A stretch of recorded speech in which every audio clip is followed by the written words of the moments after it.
We're back on Let's Get Two, but we're starting this just a little differently. Usually we've got the opening credits, we get a little take me out to the ball game, and that's all coming. Think of this like a Bond film, and this is the cold open. So I've been celebrating the Astros clinching a playoff berth since, well, it happened. And look, I understand that they backed into the playoffs, and I understand that they're basically 500, and in any other year, they wouldn't have made the playoffs. Well, any other year wouldn't have been 60 games. Any other year, you might not have lost all your team to injury. And any other year, we might not be fighting a global pandemic. So I'm going to celebrate the hell out of this. And I've been celebrating so much, in fact, that I'm reduced to my Astros coffee cup because I took a nap on the couch and my spouse washed my Astros whiskey glass. Pretty sneaky, sis. But when I was watching the Astros broadcast, they pointed out, so we're recording this again, Saturday, September 26th, I think it is. Longhorns are on. OU has just lost, and in fact, it is 3:33 p.m., and OU does, in fact, still suck on Saturday, September 26th. But they pointed on the broadcast that on this date, or that date, the 25th of September, 1997, the Astros clinched the first of 3 straight Central Division titles in the National League. And then a flood of memories came back. And it's why I'm actually wearing the hat from that look. I was in Bosnia. I was deployed, and we were all gathered, and I got to think it was a Yankee game, because, of course, on Armed Forces Network.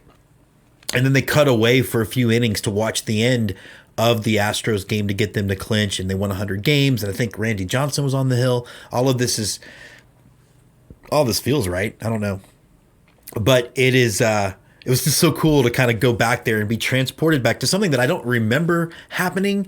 Obviously, there was a lot going on at that time of my life, but it was really cool to, again, have a baseball-related memory lane trip. I am going to be drinking something very special. And this is Texas Ranger blended whiskey. It is one of my favorite whiskeys, and longtime devotees of the show are like, oh, you said Texas Ranger. I did.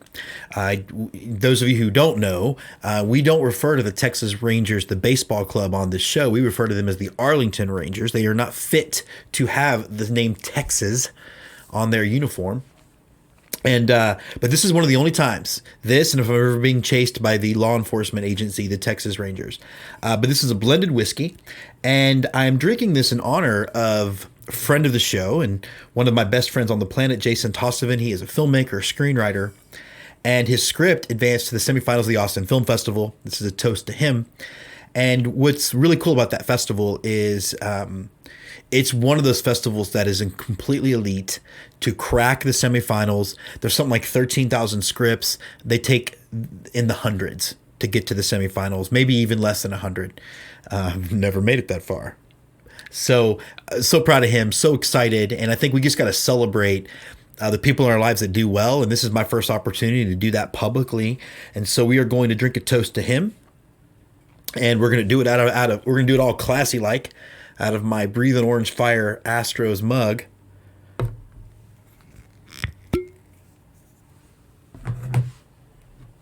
That ASMR.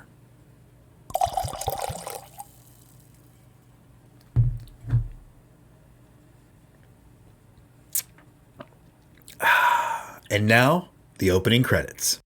Take me out to the ball game. Take me out with the crowd. Buy me some peanuts and Cracker Jacks. Well, I don't care if I ever get back, 'cause it's root for the home team. They don't win, it's a shame, 'cause it's 1, 2, 3 strikes, you're out at the old ball game. Welcome to Let's Get Two, the baseball podcast from the fans' perspective. Now here's your host, James Christopher. And welcome back to the actual opening of Let's Get To. I am your host, James Christopher. This episode, as you can already tell, is going to probably be a little bit all over the place. First of all, because it's the postseason, and at the most I have 2 Astros games left and wasn't able to attend any Astros games, I'm going to try to wear as much Astros stuff throughout this episode. So each segment, I'm going to have a costume change. I'm like the Reba McEntire of independent baseball shows that mostly focus on minor league baseball, but really love all forms of baseball hosts ever. I do want to point out what I'm wearing.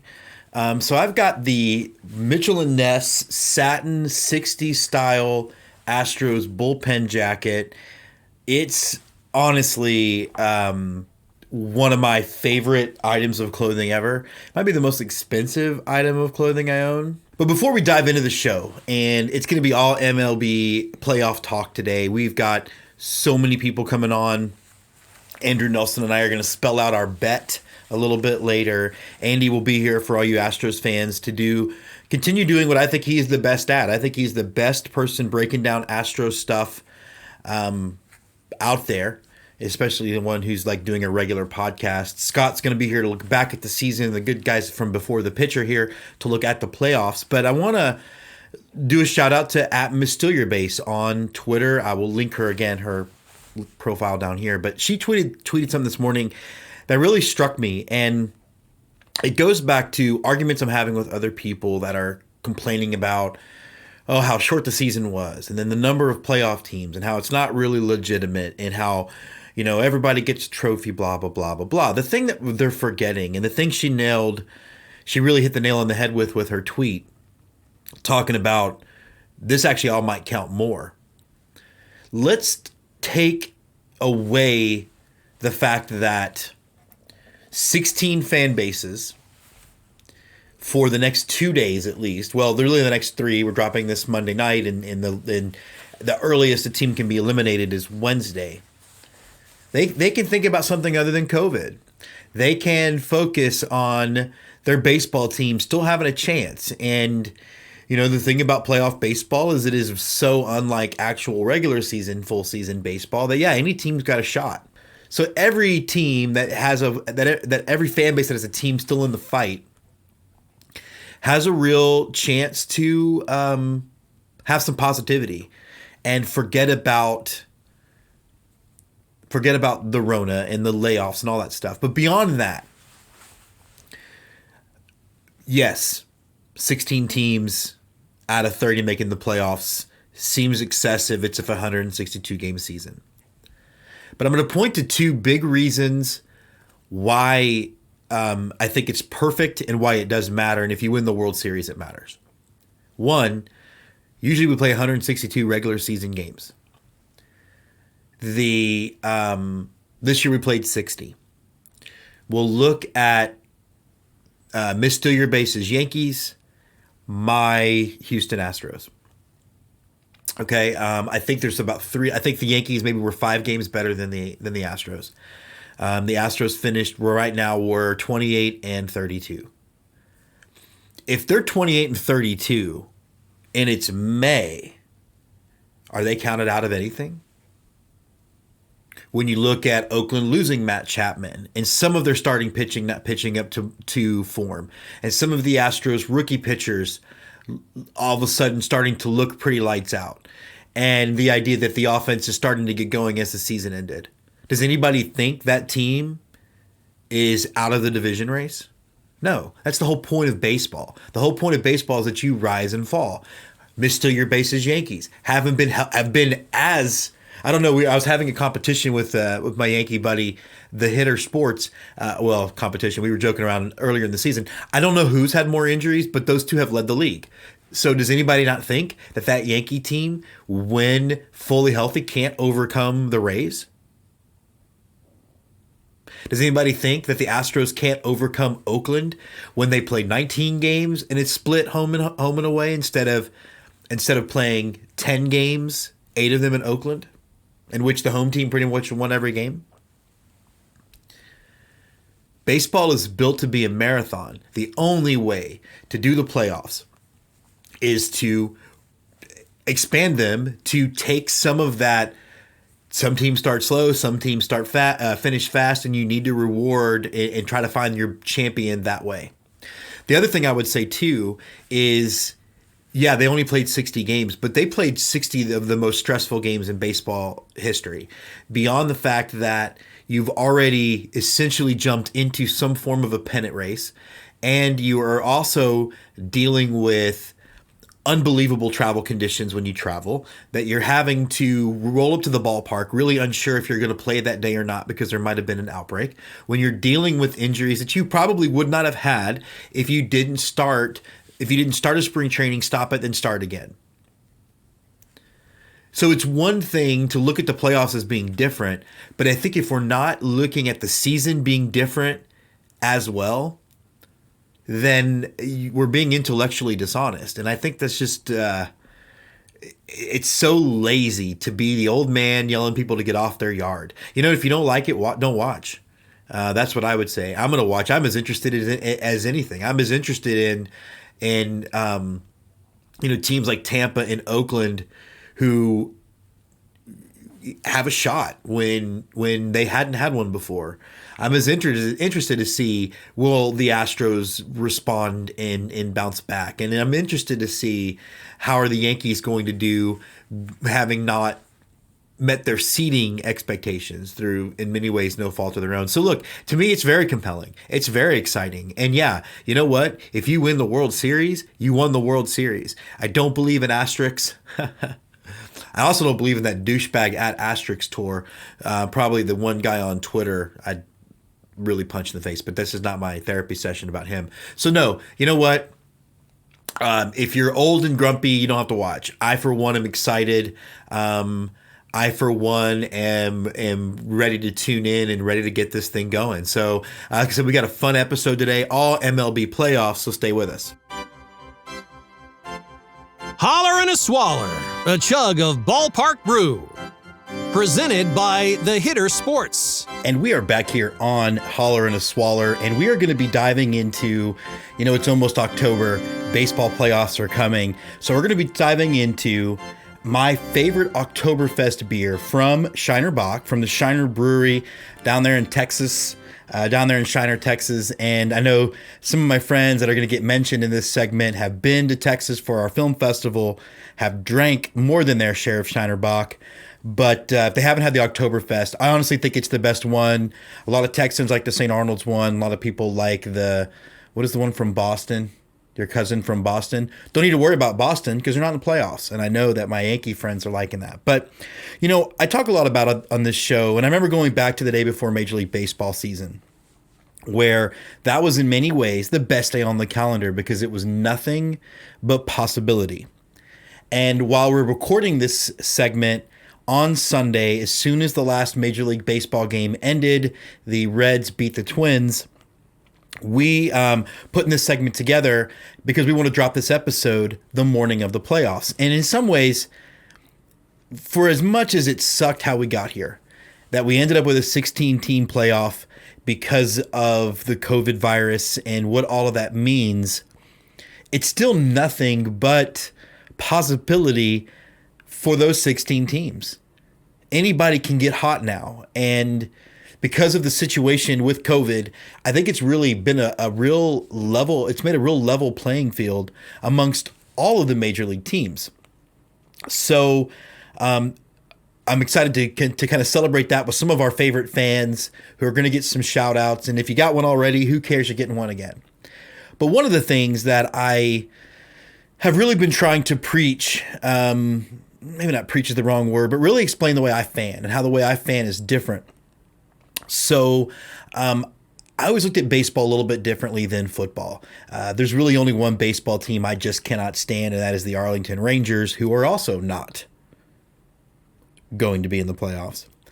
But baseball, to me, it's such a hard sport, such a hard game, that I just celebrate the game and I celebrate fans of the game. And I can be pretty swayed pretty easily to root for other teams, should their interest not conflict with mine. And I saw one of my best friends, someone you've heard on these air before, Gary Warren, who's a big Cardinals fan, complaining about the fact that everybody got in the playoffs this year. And so it got me thinking, how can I bring a smile to Gary's heart? And I figured it out. No, this is not the part of the show where I get naked. I'm going to do this segment in my birds on a bat Cardinals jersey. Scott gave it to me, but I'm doing it for Gary because he needs to turn that frown upside down. And then I got to thinking, you know, Gary and I are very close. Gary's a producer in reality television. You have seen his work, I promise.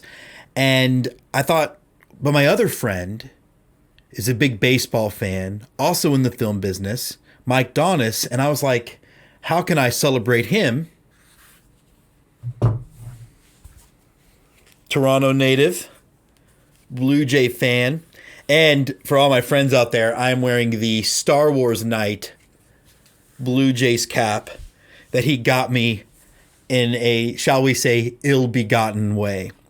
But no, we're going to go through these playoff teams. I'm excited for all of their fan bases. I'm excited for my friends and family who get to have a little bit of playoff baseball, get to feel a little bit normal. And I was thinking about this the other night when I was talking to a very dear friend of mine, Leah Esparza, who is a Texas Tech fan. She's a Texas Tech grad. And it was a knockout, drag-out fight. The Horns won in overtime. And we both noted that the best part about it was we didn't think about COVID for about 4 hours. And so I'm hoping that that can be everyone else's reality as we dive into these playoffs.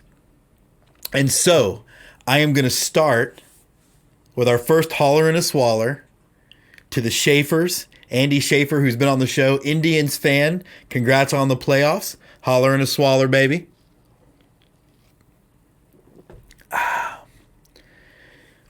To the Oakland Athletics, we've toasted him before. Congrats again on winning the division. Stu Clary and our buddy 10 Stadiums, 10 Days. Holler and a Swaller. How about this? How about the namesake of the Holler and a Swaller segment presented by The Hitter Sports? Toast to the Yankees. We're also going to shout this out to Emily Nyman. Listen to her podcast as you go through these playoffs. MrsStealYoBase. Spencer the Hat Guy. I know I toasted you guys before, but can we really get toasted more than once? I think we can. Holler and a Swaller. To all my fellow Astros fans out there, too many to name. Actually, I'll give that one to my dad, who was probably as equally irritated about all of these extra playoff teams. The San Diego Padres, we're going to do a Holler and a Swaller to Friars on the Farm podcast. Listen to them. And Megan Ellis, our Entrepreneur of the Year.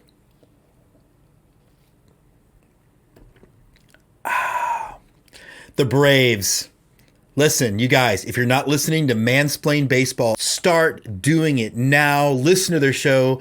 All three of those ladies on there know their stuff, and they're not going to take mansplaining from no one. So rock and roll.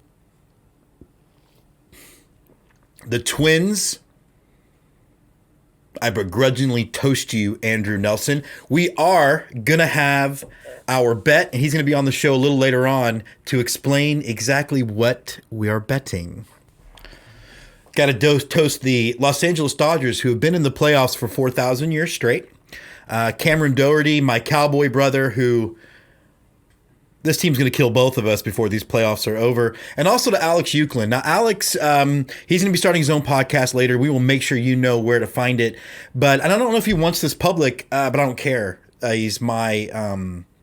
It's my show. So when I told the story way back about the thing that happened to my grandson where he got picked on, there was a Dodgers fan who reached out to me and felt terrible for him, had Astros gear and wanted it sent to him. And it was Alex. And so I can't ever tell you what that meant for me as far as feeling like, I don't know, like feeling like the world is maybe okay.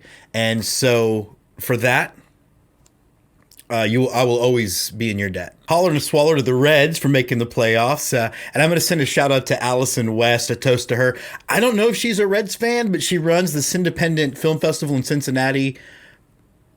Holler and a Swaller goes out to Daryl Mitchell, The only guy I know who's a Marlins fan. We should be really worried about the Marlins because, listen, I think every time they go to the playoffs, they win the World Series. So do we just wrap this puppy up?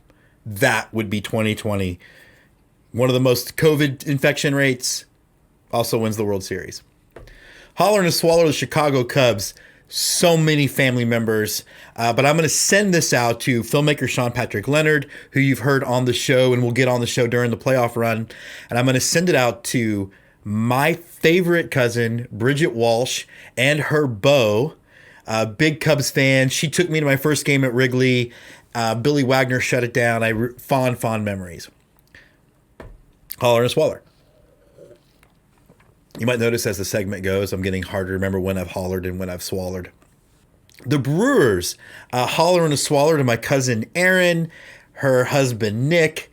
Erin's, again, one of my favorite cousins. Brendan's mom, awkwardly enough, Bridget's sister, who I just said was my favorite cousin. But listen, you guys are like 1A and 1B.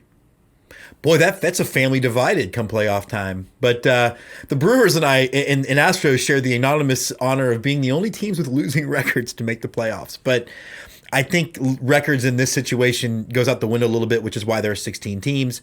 Obviously, the Cardinals, Scott and Gary. You know what? Still don't know any Rays fans, but I'm going to try to make a friend on Twitter. That's my thing. So Holler and a Swaller. And then finally, a holler and a swaller to someone I'm texting with right now as the Cowboys don't play their best game, Brendan Johnson, and to my cousin Colleen, and to my Aunt Jean. They are all big White Sox fans up there. So this is going to be a lot of fun. It's going to be a lot of fun to really dive into having some fun. And I think the best part too about the wild card round being three games, it's not going to just end. Like it's going to be something we can sink our teeth into. And I think from a fan perspective, for the runtime of those games, worry about matchups and bullpens and complaining about managers, and Astros fans have a lot to complain about. So do that, not worry about COVID. And again, that's why we're dropping this Monday night, Tuesday morning. We want you to be able to celebrate and for a second, forget about the ultimate shit show that 2020 has turned into. This just in. News from minor league baseball. So we are jumping onto some breaking news. We have breaking news. It is the Houston Astros versus the fighting Andrew Nelsons in the first round. Andrew, first of all, what are your thoughts of this matchup? Or is it weird because we've not had anything to really compare this to yet? Yeah, it is kind of weird. I mean, the whole season's just been weird, and it's really hard to frame things in terms of how teams are actually doing, because a lot of this season, even though, so the Twins finished tied for the second best record in the American League, and it doesn't feel that way. Right. Necessarily. So they finished with 36 wins, which in the context of a 60-game season is pretty good. Yeah. I think that's equivalent to like 95 wins, maybe more than that. Mm-hmm. Somewhere in that territory, 95 to 98, something like that. So with three teams in that division making the playoffs, right. Yeah. It's been a competitive division. They've faced stiff competition. Cleveland's pitching has obviously been top notch, even though their offense has been abysmal. The White Sox have been a little bit more towards the other end, where they've had great offense and shaky pitching, although their pitching has occasionally been really good too. So, I mean, I feel good about where the Twins have ended up, and I feel like they're in pretty good shape probably. We just had Josh Donaldson and Byron Buxton go out with injuries, so that's not ideal. Right. Throughout the season, our win probability has been much higher with either or both of those guys playing. Yeah, and I think 538 has it like a toss-up right now. I think it's 53-47 in the favor of the Twins for 538's probability. And the Astros aren't the team they've been in recent years, but I think they've been on the upswing recently. Well, that was what I was going to ask you. So, because I have my impression. So, I wanted this to happen just because of our friendship. And I think there's other reasons too. I think one, I think it's going to take some of the pressure off me as a fan. Like, I don't have to worry about A's fans have been really obnoxious. Right. Or Yankees fans. Yeah.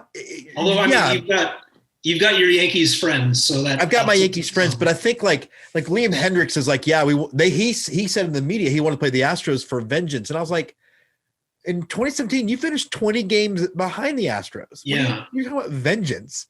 You only played them 19 times, so I don't know what to tell you. But no, and I was like, and traditionally the Astros have hit well in Target Field.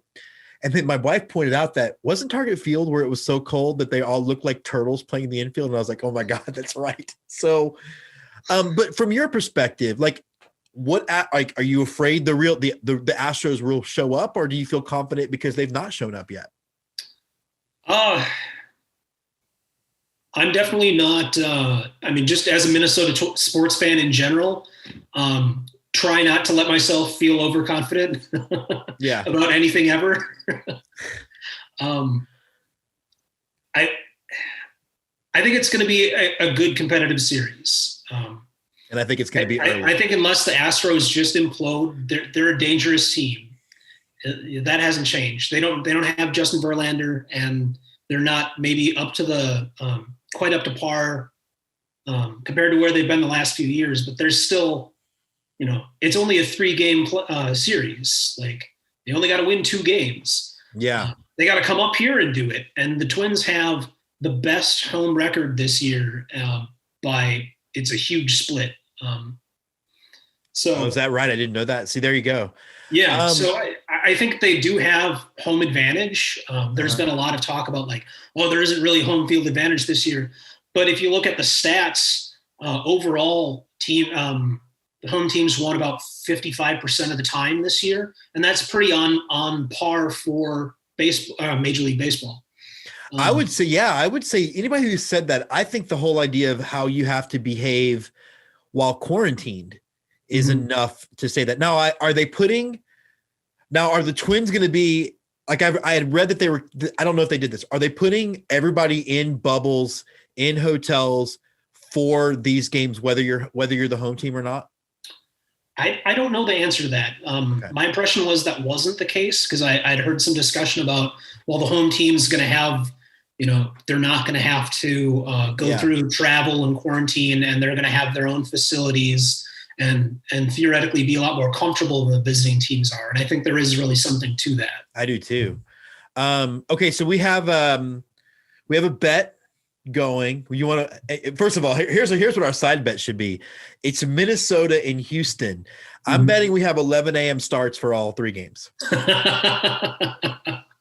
Yeah, I wouldn't put it outside the realm of possibility. Do you want to explain what our bet's going to be? So our bet is whoever loses the series gets a jersey of the opposing team that they're going to have to wear on an episode of the podcast. I love it. I picked mine out. And I don't know, man, I'm excited. I'm excited for a lot of reasons. I'm excited. One, I'm sure you are too, to see a different team, like just to see. Oh yeah, for sure. Another uniform, but I think it's going to be fun. You and I getting to go back and forth with this. Yeah, it'll be a blast. And we almost ended up playing the Indians or the White Sox for our first series, and we've been playing those guys all season. Yeah. And granted, we've done decently or well against both of them, but it'll be good to see another team for sure. All right, man. Well, we'll circle back in a couple of days and see how this shakes out. We'll talk to you soon. All right. Good luck.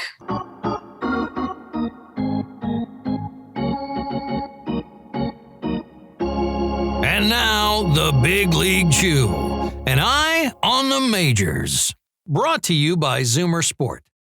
We are back here on the Big League Chew with Scott McEntire. And Scott, I'm glad that you came to want to do the segment you wanted to do. And for everybody else, this might be the earliest you pitched a segment. I think you pitched it a week ago about what. Oh yeah. About what you want to talk about, and I think it's great because I think it's going to go a little bit to help answer why this year we needed more teams in the playoffs and why it wasn't.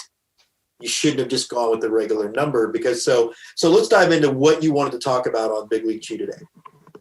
Well, yeah, I mean, it's a little bit. I don't want to get too far into the game behind the game, but really, day to day for baseball players this year has been completely opposite of anything that has happened in decades upon decades, probably prior to the 50s or the 40s even. I mean, even if you look back at Pride of the Yankee movies, right? These guys they have camaraderie in the locker room. They're going out to take batting practice and fielding practice and doing all the regular things. So it is possible that it's unprecedented as to what has had to happen this year in Major League Baseball. But the bottom line is that it's not your everyday at the baseball game. These guys are accustomed to showing up and going to get treatment and getting their arms loose and getting to do this, that, and the other, and that doesn't exist. But this year you're not getting that, right? Especially if you're on the road. Yeah. So you're showing up at the park, you're getting off the bus, dressing on your way into the field. Now there's batting cages maybe set up in the concourse,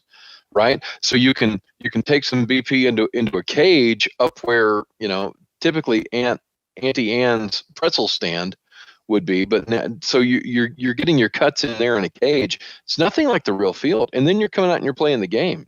So if you're a guy like Christian Yelich, who's been in a season-long slump, right? He's hitting 210 at most. This is a guy that with Triple Crown threat most years. How do you break out of that slump? How do you get the extra pitches after the game? How do you get them before the game? You got to just cross your fingers and I don't know, plug in your PlayStation and focus in a little bit more on what did my swing look like. I don't know how you break out of slumps, how you get better over the course of a season if you're not allowed to practice. And furthermore, Jim, these guys are used to getting training, getting treatment. Now we go back to talking about the rash of injuries we've seen this year. So I'm used to getting the rub down before the game and then going out and getting my cuts, throwing the ball, doing long toss, getting fielding practice, whatnot.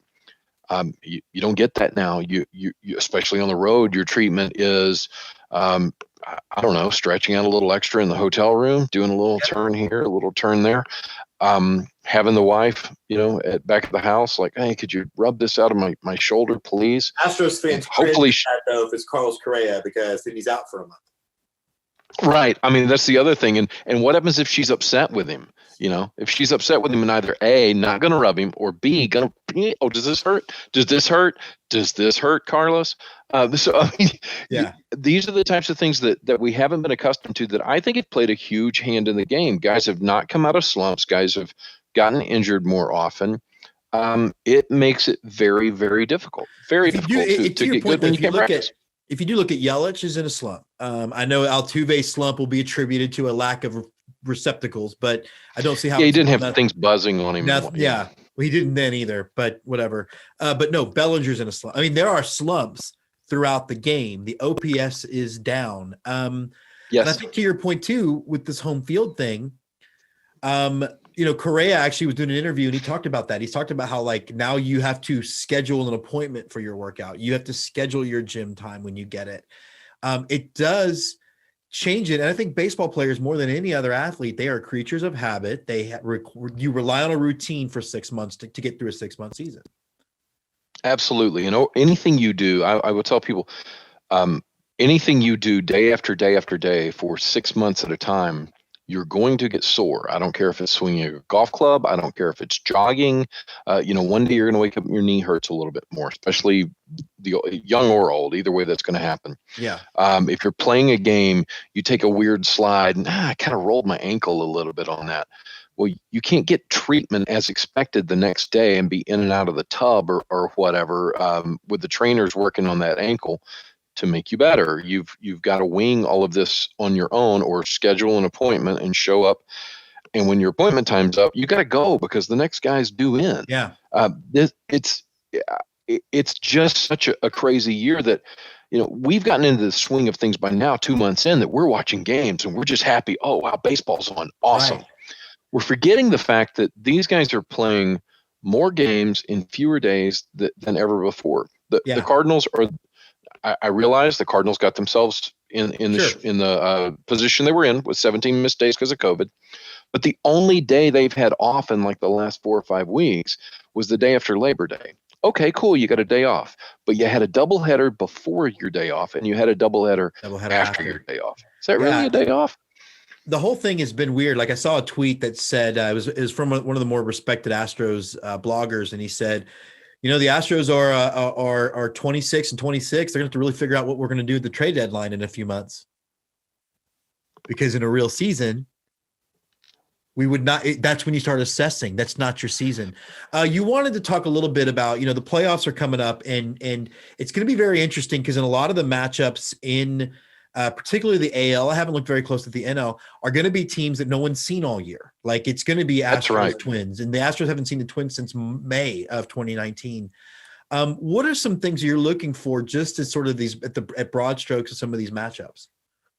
Yeah, I think it's a very interesting subject because take the Dodgers. They haven't seen the Brewers all year, right? And the Brewers typically, once you get the Brewers to the postseason, Craig Counsell gets nasty dangerous. So I know Chris Russo on MLB Network will have a blast if the Dodgers get knocked out in the first round in 3 games by the Brewers. But Dodger fans, what are you going to blame the Astros trash cans again, Dodgers? Well, the Brewers, obviously, they're, trash cans in Milwaukee, or they're actually Miller Lite cans that they're banging on. But things like this are going to get really dangerous because you haven't seen these teams all year. You're watching things on tape, but they've only played the same 9 teams ever so much. And if you look at the NL Central, man, nobody can hit worth a flip in the NL Central. Or is it that their pitching is so good? Yeah. Because the pitching in the NL Central is up at the top of all of the charts. The hitting is at the bottom of everything. Yeah. No division hits worse than the NL Central.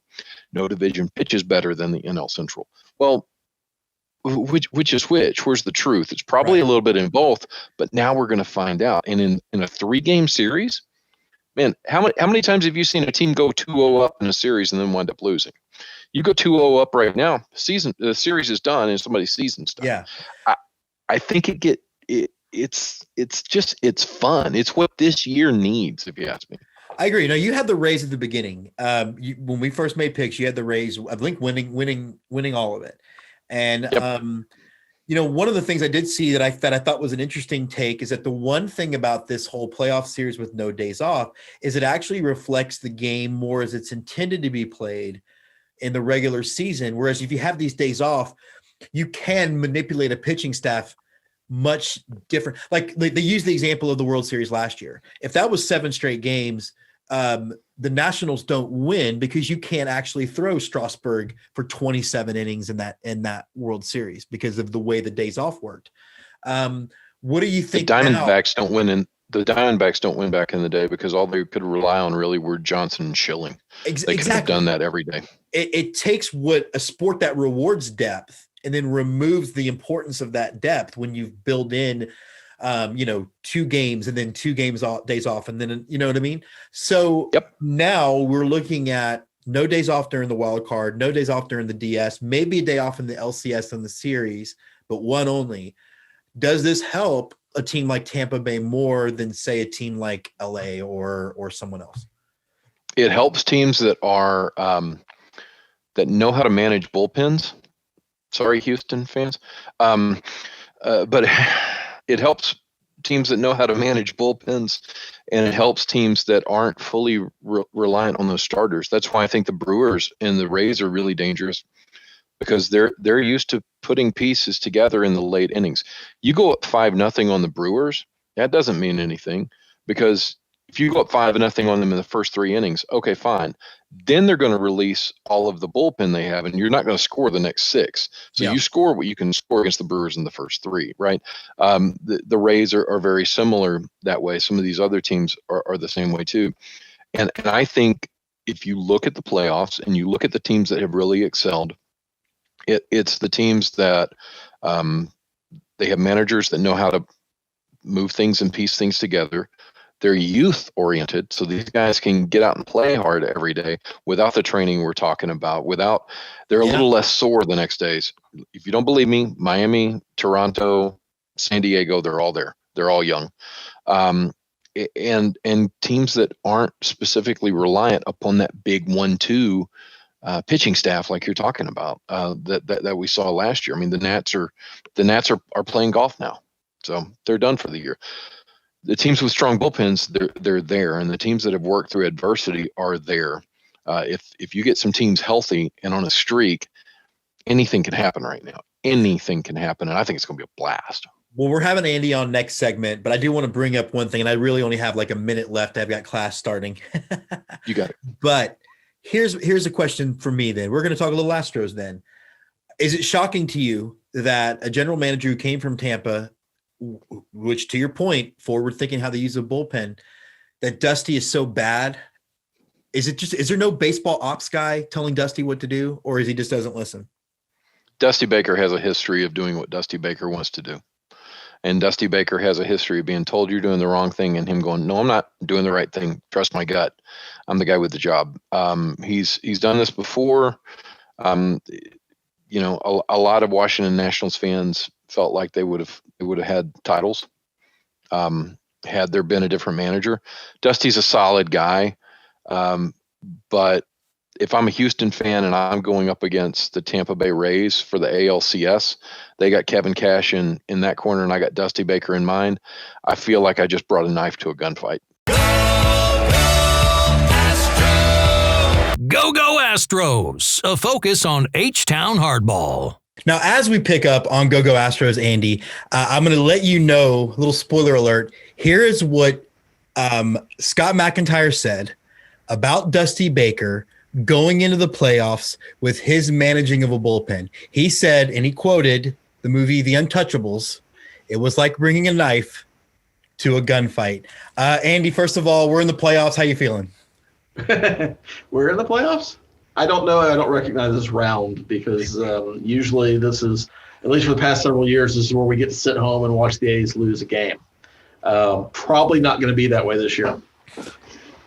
Probably not gonna. Although I don't know. I think the White Sox are gonna pose a pretty interesting challenge for Oakland, but I think Stu would say the same thing. But looking at the matchup with the Twins, with the Fighting Andrew Nelsons, as we are affectionately calling them, where do we have the advantage?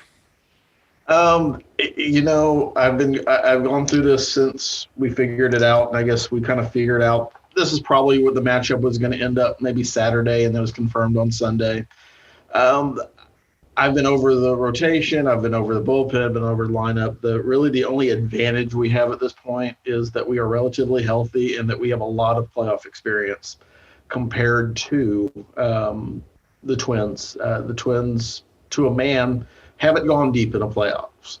There's a couple of exceptions in their roster, Kent Maeda being one of them, who we have to face on Tuesday.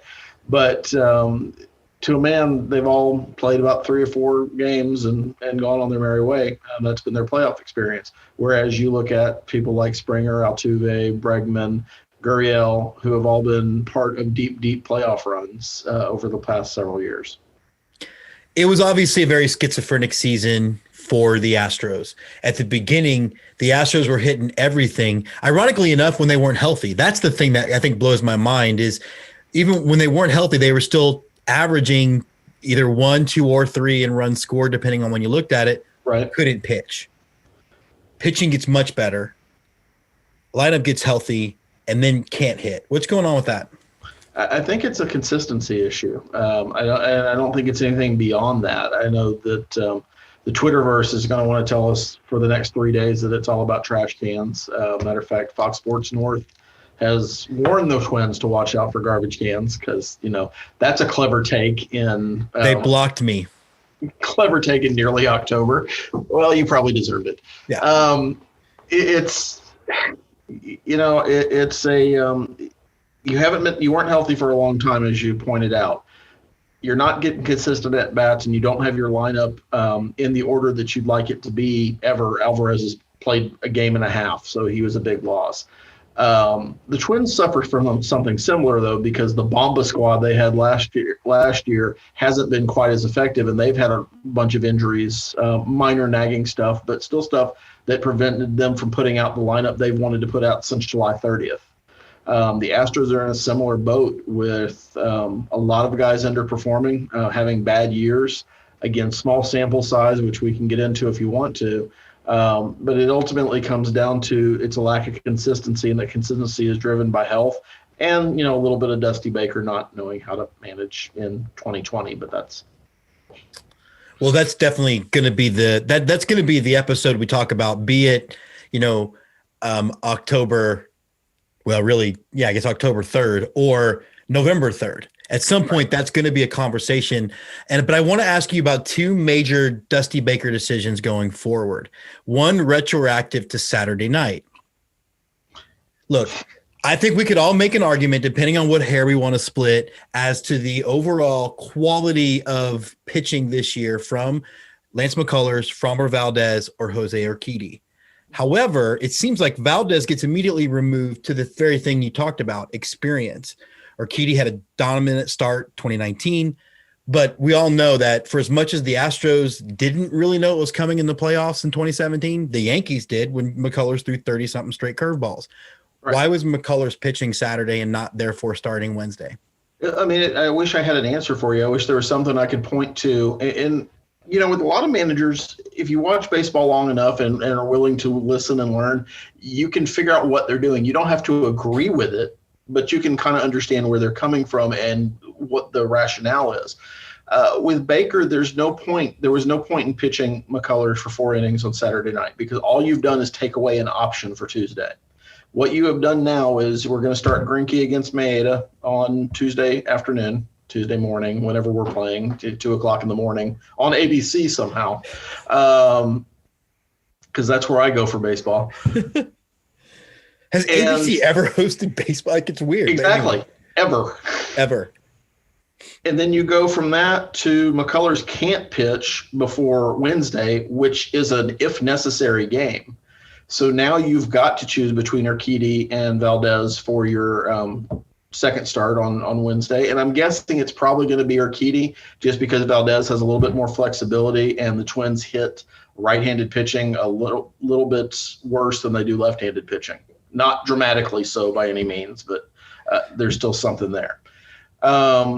So it's kind of mind-boggling that they chose to do that. And whoever the decision makers are, I don't pretend to think that James Click is sitting around telling Dusty Baker how to run a lineup or run a rotation. And I don't think Brent Strom is the kind of guy who would speak up and say, look, this isn't a good idea. You're limiting yourself, Mr. I've won 1,500 games as a manager. So it falls down to Baker.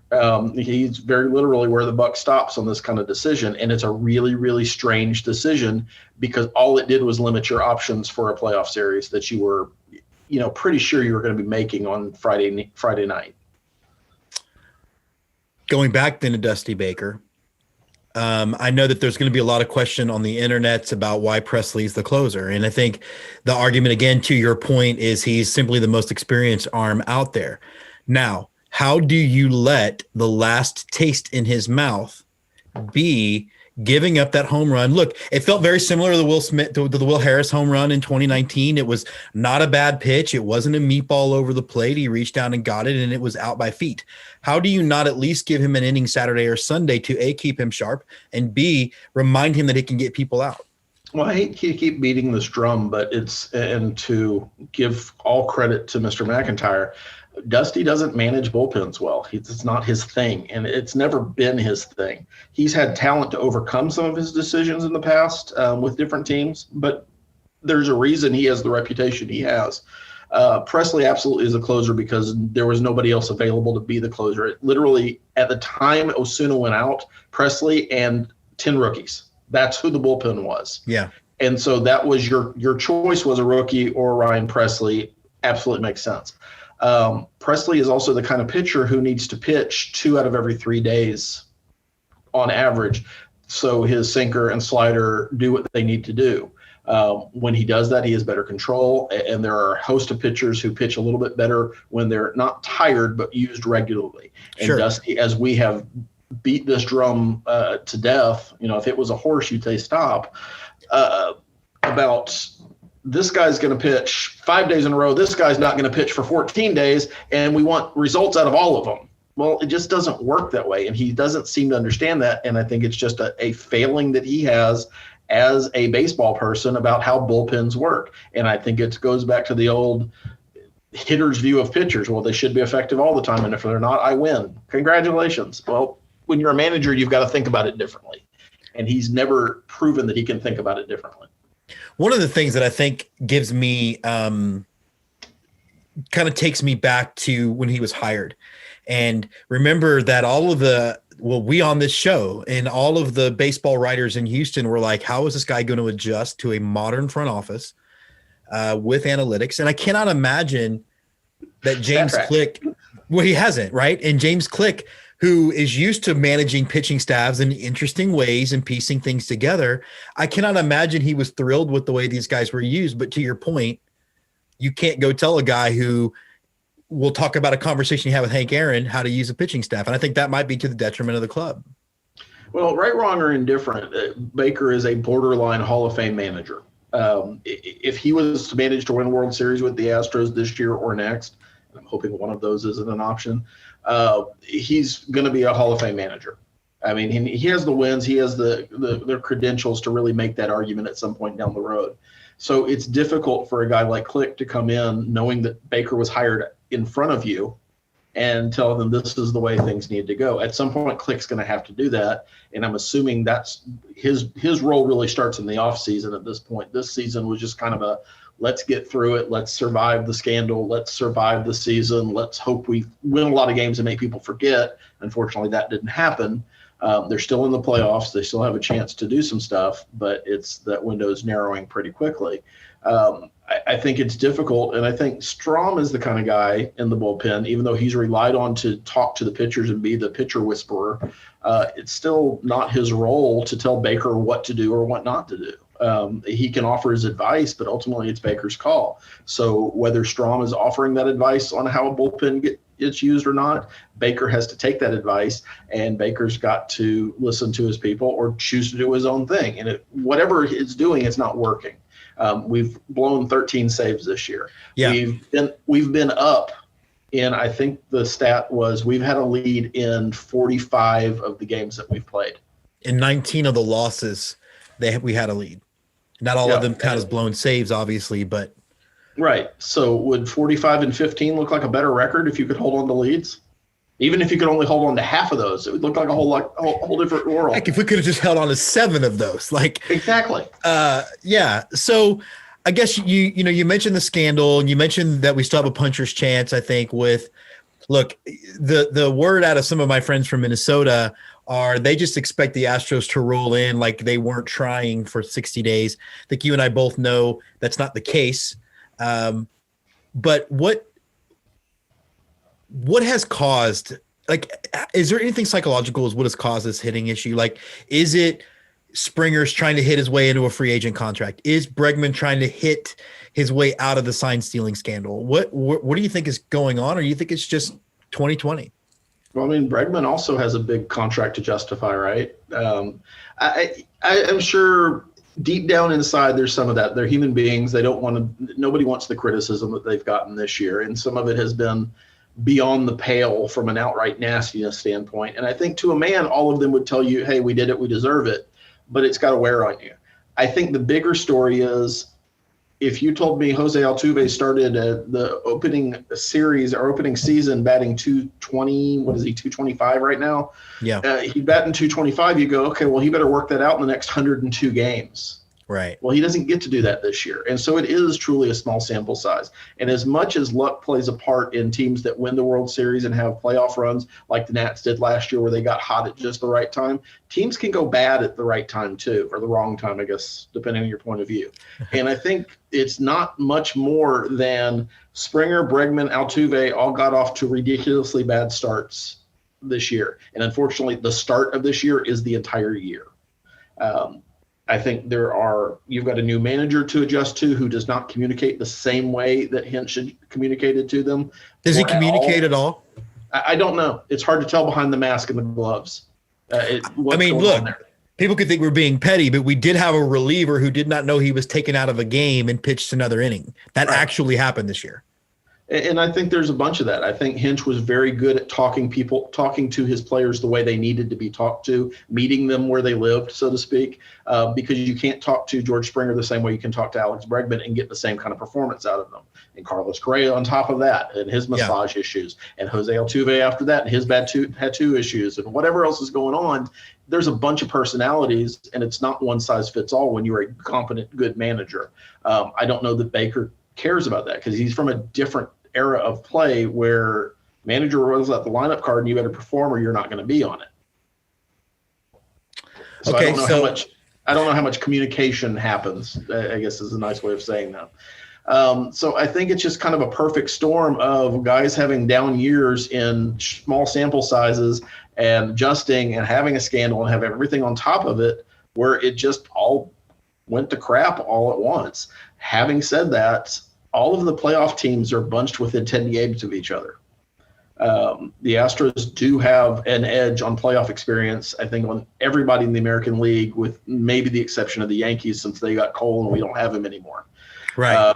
It's pretty even, whatever it is. So if there's something to be said for the experience and the pressure turning up and seeing who performs, and as Astro fans, we know what it looks like when you have a team that does not perform in the playoffs. That was the rub on Biggio and Bagwell forever. Yeah.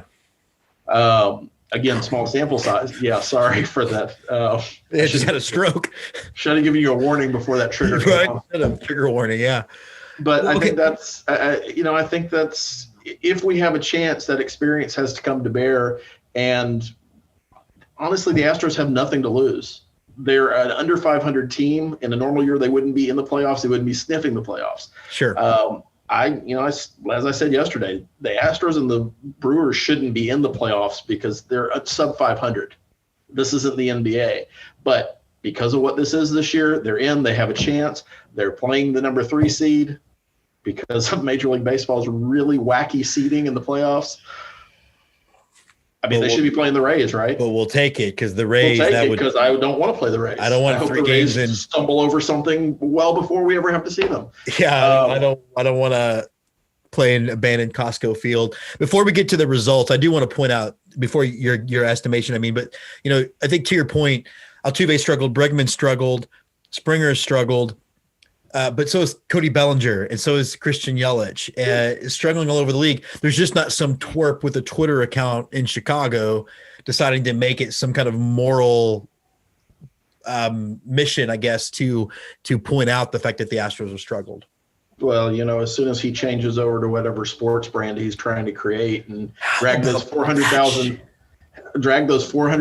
listeners or viewers with him, all of 300 of which actually like his stuff. Yeah, that'll be fun. But let's look at what you think, though. How do you think this is going?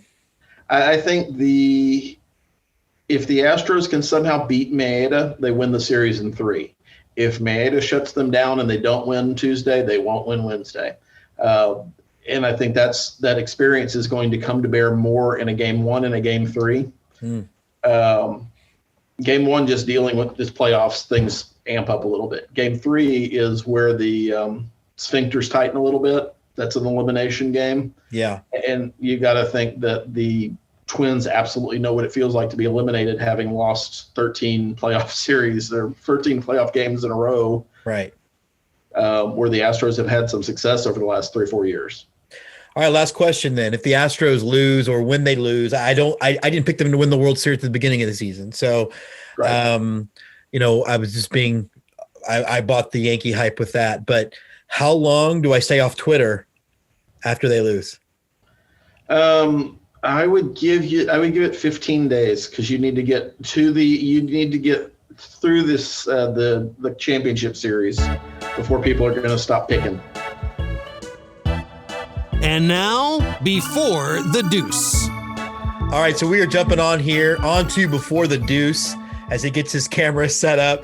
We're joining with Scottie from Before the Pitch. And listen, before we jump into this is the other account you need to follow through these playoffs. You need to be following Before the Pitch, especially if you want a little bit different, not my old man on my yard take on all of this. But Scottie, first of all, how's it going, man? How are you guys doing up there?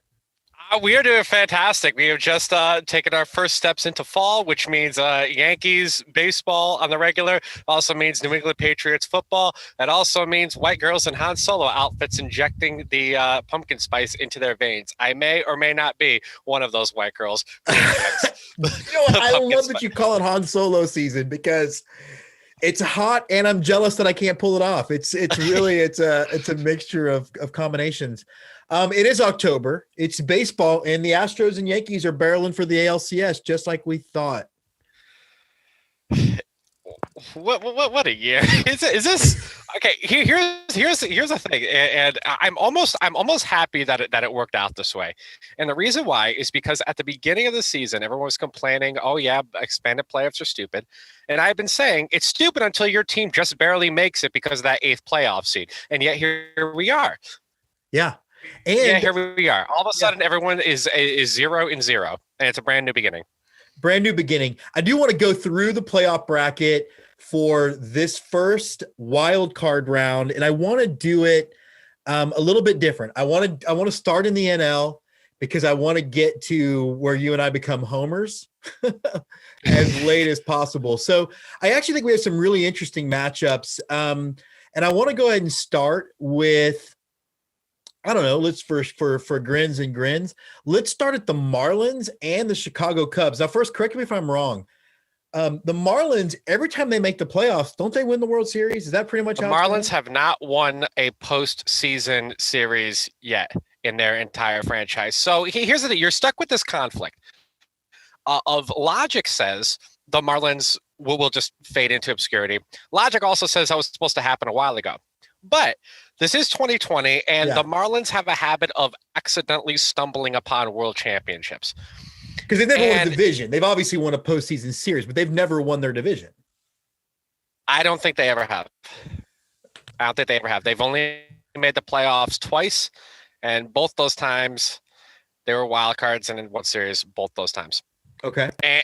And here's where it gets super spooky. When you look at this whole thing, these are, for the most part, with the exception of Tampa Bay and Toronto, these are all teams who have never played each other all year. And Miami's strength has been that they're pitching and the element of surprise. And I think that's why they were so successful, because there's no scouting reports on these people, but they have the scouting reports in their. But it's the element of surprise of what did we expect from these people? I think they were underestimated this whole time. And I think this is it's some of all these parts that kind of contribute to this whole thing. And baseball's spooky. And last time the Marlins faced the Cubs in the playoffs, some spooky stuff happened. So here's the thing. If the Yankees don't win the World Series, I would love to see the Marlins win it because their connection with the Yankees. And I just want to see something batshit off the wall happen. And if you're going to have an off the wall team, it's got to be one of the ones most affected by COVID to win the World Series in 2020. Yeah. Or you could say you could do Oakland is a team with a fighting chance for the reason of the forest fires and stuff like that. Yeah. No, that's true. That's true. We all, and we in Houston know that how that goes. So you're going to take the Miami coming out of the wild card then over Chicago? Yeah, I'm going to say for the first round, I'm going to take Miami over Chicago. All right, here's where things get interesting because some of my borrowed loyalty buys into this next series that I'm going to ask about, and that is the St. Louis Cardinals, who, as you know, Scott McEntire, big part of this show, cut him open and he bleeds Cardinal, I guess red. That's dumb. Anyway, but against the fighting San Diego Padres, man, what do you think about this series? I know Billy's pick for this would be anyone but St. Louis. Billy absolutely hates the Cardinals, and I don't even know why. He just does. But me and Billy were talking last night. We were discussing San Diego, and the trick is San Diego, their pitching doesn't seem to be as concrete as it once was, maybe earlier. Yeah. So at what point does that play a factor, especially with Mike Clevenger having whatever's wrong with his elbow? I'm going to go with but San Diego hits the ball, though. So man. San Diego does hit the ball. And so I got so tricky because like I haven't even seen half these teams all year. And they don't play each other, so we No, can't that's even, the truth. That is the hardest part about all of this. We can't even like say, oh, here's what happened last time. It's brand new. San Diego's got a chip on their shoulder, and they're having fun. I think the Cardinals remind me of the Yankees in the sense that they kind of go into the playoffs every year and they get a pit in their stomach because there's such an expectation for something. Yeah. And they just get overly nervous. And then I look at San Diego, who has absolutely nothing to lose and everything to gain. I think that will have a better effect on their mental health and their attitudes. And I think they will take over St. Louis. All right. Slam Diego takes it out of there. Okay.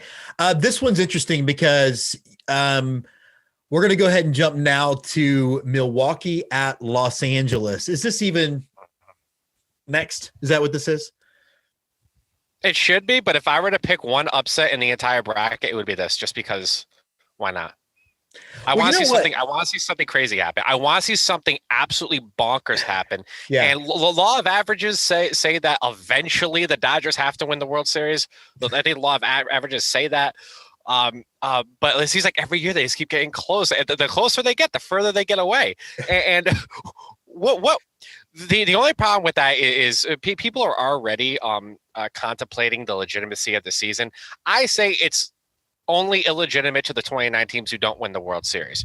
I agree. I do think that if Milwaukee were to beat the Dodgers, as much as I would love that for the entertainment factor, I think that would kill a lot of people's view of this whole playoff thing, because clearly the Dodgers should not be losing to the Brewers. But if they did, if that was the comeback that was made and that was the underdog that kind of happened, I think a lot of people would look at this whole playoffs in a much more negative light and a much more of a skepticism. And they would somehow find a way to blame Houston. Yeah.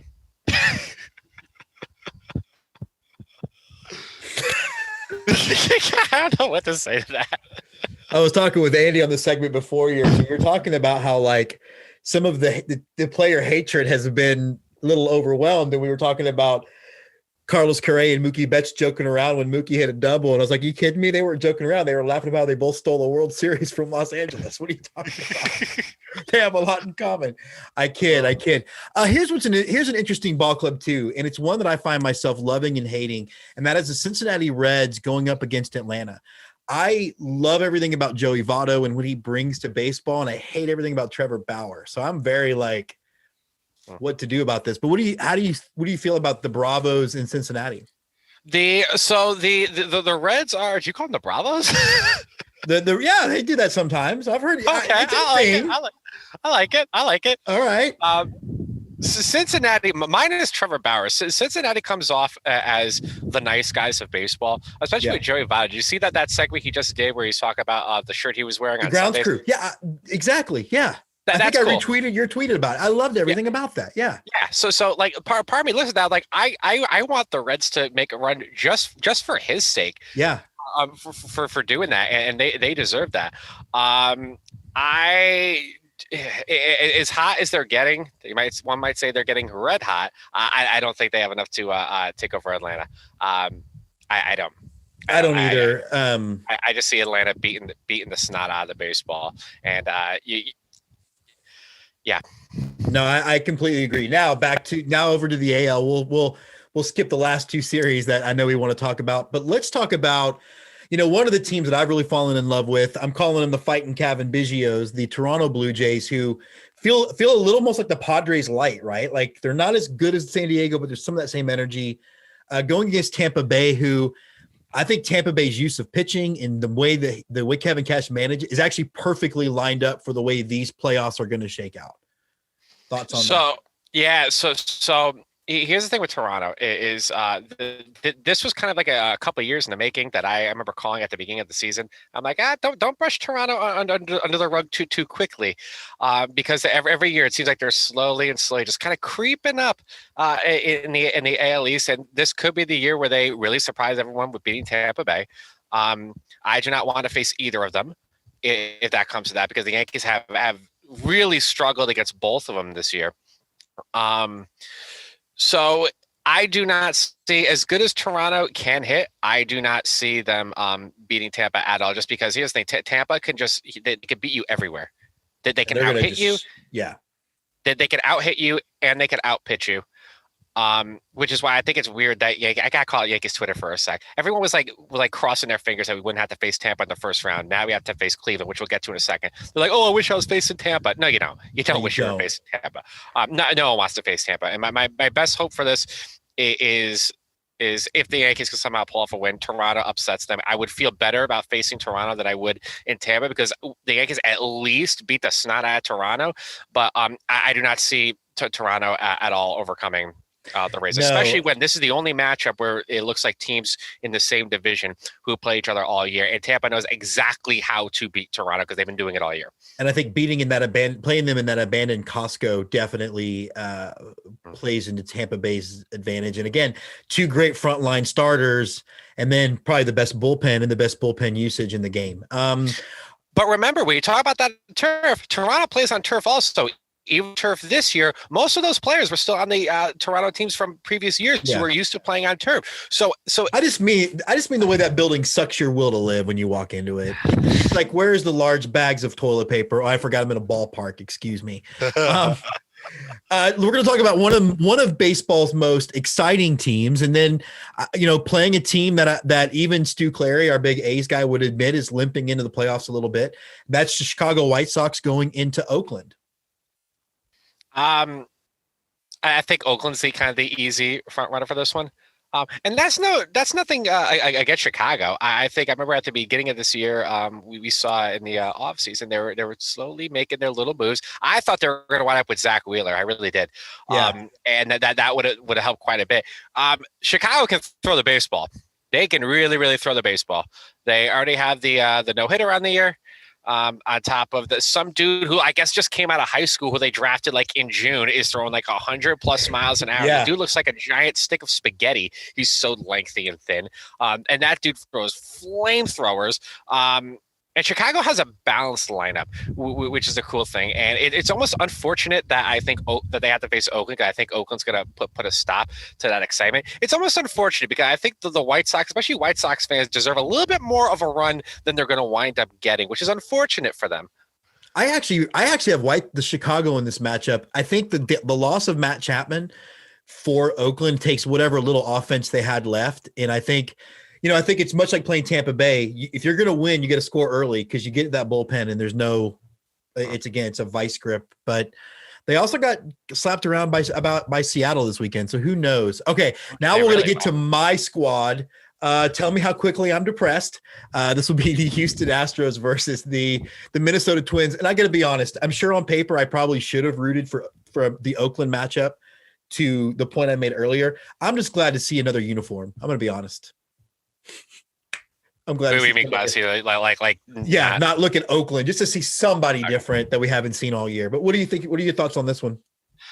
For Houston and Minnesota? Yeah. Okay, so I'm really happy I didn't have to face Minnesota. And the reason why is because, again, we're going back to law of averages. The Yankees have been spanking them. Yeah.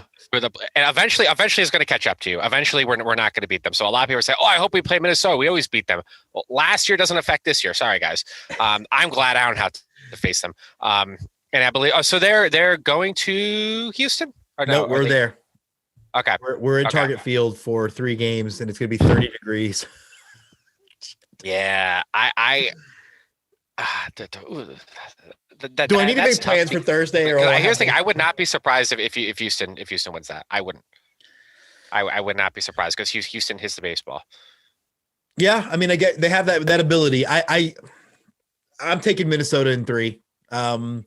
Now I do have a cool bet with Andrew Nelson. I get to buy one of those really fire powder blues, so maybe that's why I'm kind of cool. Looking forward. All right, last but not least, man. I think probably the marquee matchup of the AL playoffs, really and truly, that New York lineup versus that Cleveland pitching staff. What do you think? I would have to flip a coin to tell you because I don't know which Yankees team is going to show up. I really don't. I have no idea which Yankee team is going to show up. Is it going to be the one that completely embarrassed the Blue Jays and other teams for 10 games where they were like outscoring them like a grand total of like freaking like 50 something to like, or is this going to be the one that can't even move a runner over, and I have no idea. And the scary part is that's the same batting order. It's the same batting order that does both of these things. Yeah. And I genuinely have no idea. Now, I think any Yankee fan who's completely flipping out over this is not considering the fact that the alternative was Tampa Bay. I do not understand this. Like, oh my God, we're playing the Indians. Would you rather play Tampa Bay? Oh, but Shane Bieber. They have 3 Shane Biebers and a bullpen full of Shane Biebers. Yeah. At least you're right. I could stick Shane Bieber up against Garrett Cole, and we're gonna have a ball game. Yeah. We're gonna have a ball game. And that's gonna be a low scoring ball game, but it's gonna be a ball game, and it's gonna come down to, can the Yankees move people over, and can they make stuff happen? Buck Showalter was talking about how the key is to drive up the pitch count and get him out before the 6th inning so you can get to Cleveland's bullpen. And After that, I think that the Yankees would have the advantage of game 2, because Tanaka, as we just saw, has the lowest ERA of any starting pitcher who's started at least 10 postseason games or something like that. Yeah. Absolutely nuts. And I will take Tanaka in game 2 over, I think, Carrasco. But that first one's going to be tough. But here's the thing. We are paying Garrett Cole the money that we're paying him to win this kind of game specifically. And I do trust Garrett Cole can hang with him. Big question is your offense going to show up?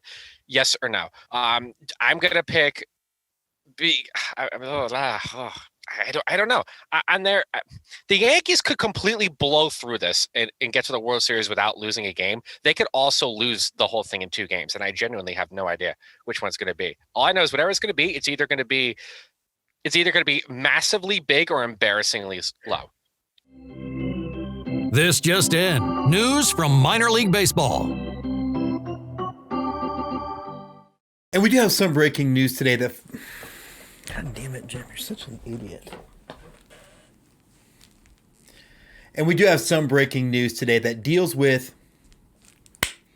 And we do have some breaking news today that deals with... And we do have some breaking news today that deals with the MLB, MILB...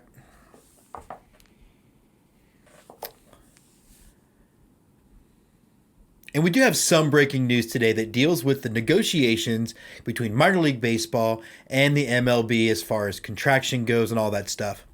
Now, part of the promise that MLB had made was that even if it took teams out of regions, those regions would still have high quality, high level baseball.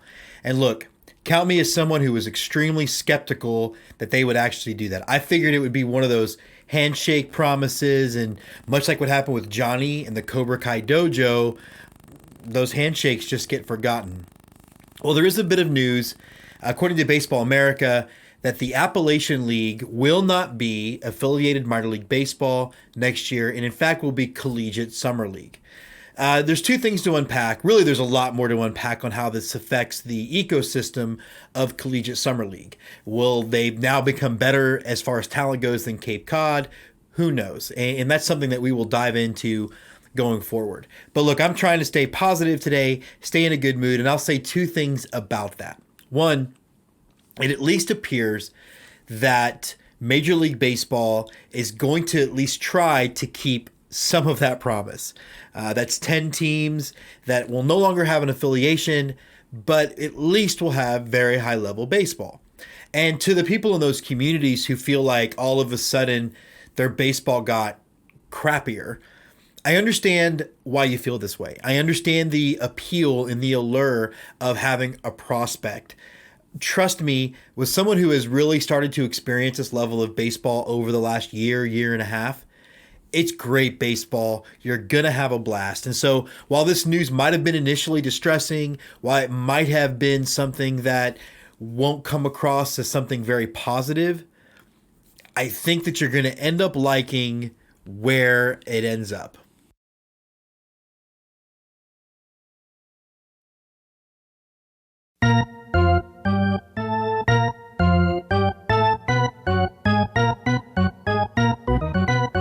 And now, on to close it out, the right-hander from Houston, Texas, James Christopher. So that does wrap up this episode of Let's Get Two. And before we jump out, this is my current outfit. This is not a Houston Astros sweatshirt at all. It is the Houston Buffaloes, which was a minor league team in the Texas League, mostly AA, some AAA for both the Cardinals and for the Cubs a little bit. But yeah, I really like the sweatshirt. And then I'm pairing it with the Astros spring training hat, which, man, is one of my favorite Astros hats, period, from this year. So I have the oldest and the newest to take us forward. But look, playoffs will be starting on Tuesday morning tomorrow. I hope everybody has a great playoff experience if your teams are still in it. If your teams aren't, at least you're going to get a good draft pick and you have an opportunity to move forward. But for those 16 teams that are still in this Hunger Games of baseball, may the playoff odds forever be in your favor. And let's get to